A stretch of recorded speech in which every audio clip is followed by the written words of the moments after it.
name is Katie Sparks. I'm a dietetic intern at Northwest Missouri State University, and today I'm going to be making some healthier alternatives for pumpkin bars.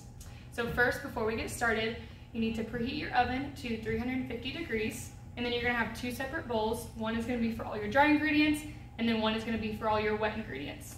So for the dry ingredients, we're going to add 2 1/4 cup of old-fashioned rolled oats.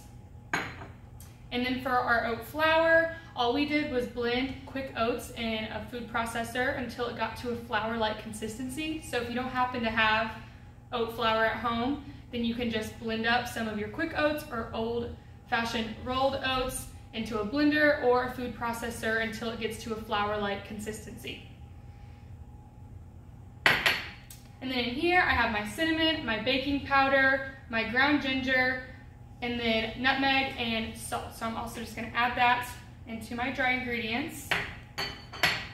And then we're just going to stir that up. Now for the wet ingredients. So we use 100% pure pumpkin. So when it comes to this, oftentimes in the store, they're going to it's going to be right next to the pumpkin pie filling. Pumpkin pie filling is going to have added sugar, so make sure if you're getting pumpkin, you get 100% pure pumpkin. Pumpkin's going to be a great source of fiber, and it's also very rich in antioxidants. It's also a great source of beta-carotene, which is a form of vitamin A that supports healthy vision. Then we're going to add some peanut butter. This is going to make our pumpkin bars very creamy, and it's also going to provide us with a small source of protein. And it's also important that if you want to use a more natural peanut butter, there are definitely options when it comes to peanut butters. You can also use almond butters. And then we're using 2% milk. If you'd like to have a little bit less fat, then you could use a skim milk as well. And then we're going to add our 1 egg.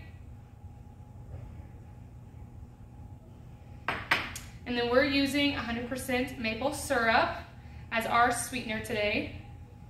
Maple syrup is a natural form of sweetener that comes from sap in maple trees, so it's going to provide us with a plant antioxidants, which we refer to as phenols.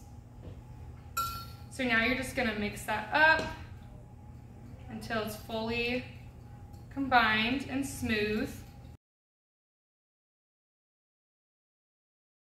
And it should look like this whenever you are done. And then you're just going to add your dry ingredients into your wet ingredients.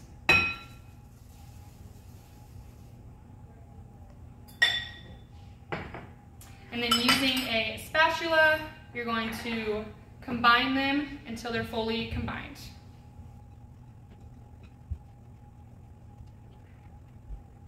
So this is what it should look like when it's all fully combined. And now for additional toppings, you can kind of just do whatever you prefer. You can do milk chocolate chips, dark chocolate chips, and any type of nuts. Today we're going to be doing dark chocolate chips. So you're just going to add those in there and fold that in. Dark chocolate chips have cacao, which have antioxidants in them. And then when you're done, you're going to place it into a pan, and then what I like to do is top it with pecans, but again, you can do any type of nuts. Nuts are a great source of unsaturated fats, which are good to reduce our LDL cholesterol, which is our bad cholesterol. They also provide us with fiber and protein. And then you're going to bake it for about 20 to 25 minutes. And when it's done, it's going to turn out like this.